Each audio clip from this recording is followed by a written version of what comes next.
said that he really appreciated the film. I think he said it was a good film. We captured Catherine's personality, her sense of humor, and then I think he very quickly started talking about how nice the architecture in the cinema was. And I think maybe Senham tried and maybe partially succeeded in getting a little bit more out of him.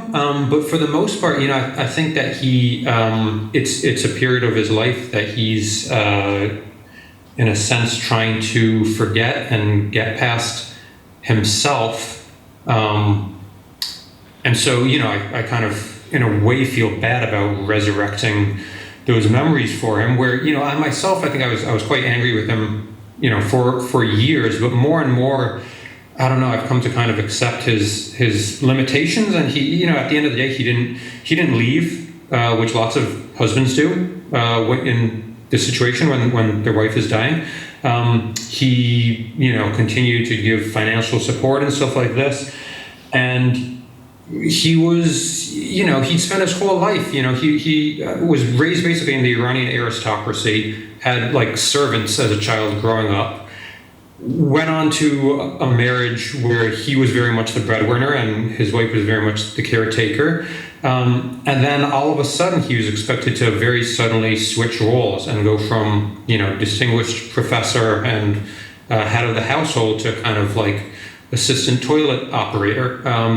And so in a sense, it's not surprising that, his kind of limitations and kind of, I'd say even, to some extent, unwillingness to learn to be a very competent caretaker, I guess I've come to understand it in terms of, nothing in his life had prepared him to really be that.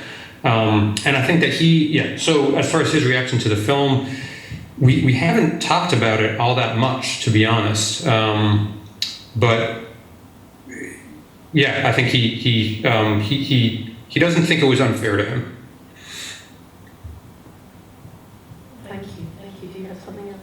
Well, I wanted to ask about the carers. I always call them carers here. You call them caretakers, but the staff who came in, because they were kind of fascinating, really. The relationship that they developed with your mom and her, kind of the scene where she was getting dressed for the wedding and she was quite cross, understandably cross, but also I'm very mindful, certainly here our carers are paid very poorly, they work incredibly hard, they get very close relationship and they do very, very skilled work.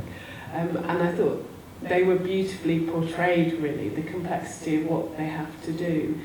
And I guess they weren't a character, it wasn't simplified, but they were very important in it, I thought. How did they feel about being filmed? Yeah, well, I'm glad to hear that. I mean, I think we could easily have made a whole other movie that centered around my mother's relationships with her professional carers. That one scene, actually, if there's one person I almost feel bad about in the filming, it's Doris, her caretaker there, where my mother's complaining about the way that she put the dress on her before the wedding. Because in fact, a few hours after that, what happened was that incident that you hear my mom narrating later on in the film, where her ventilator failed. She couldn't breathe. Nobody could figure out what was going on. And Doris, I wasn't there at the moment, and Doris saved her life, within a few hours of that. So. But unfortunately, in addition to the ventilator running out of battery, the camera ran out of battery in that moment. So that is lost to posterity, Doris's heroism there.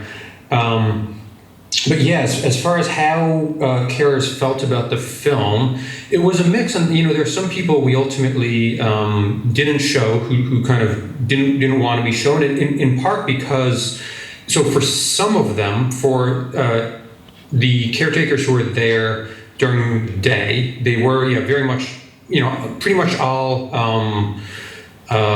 women, immigrants, women of color who were underpaid, overworked, underappreciated, and who, so their particular position, which is kind of a home healthcare aide in the US, they actually weren't just officially supposed to be doing a lot of the things they actually ended up doing in practice, like I think even feeding her, but adjusting her ventilator, operating the lift that she used, to use the toilet. So there were a lot of things where, in practice, they were highly skilled and they were the best people at doing these things, but that was off the books, basically. And so some people had a,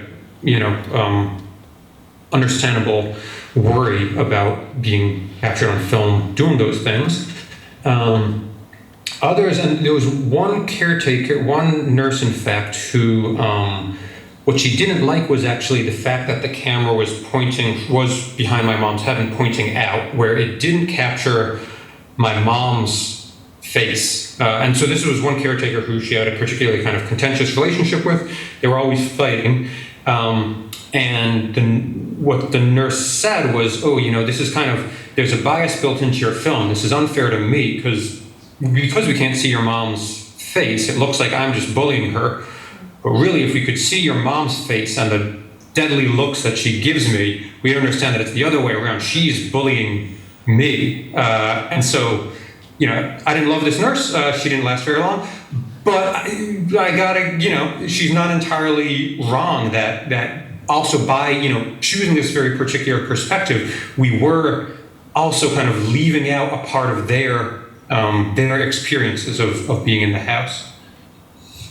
Yeah, exactly. And of course, you've both spoken so eloquently about what gets left out, because of course stuff does get left out, but that's what's so wonderful, is that we don't have the simple heroism of the dying or terminally ill individual, and we don't have the simple evil of anybody either. We have a sense of the reality of the difficulties and the way that people behave well or badly under duress, and also not under duress. That's family, isn't it?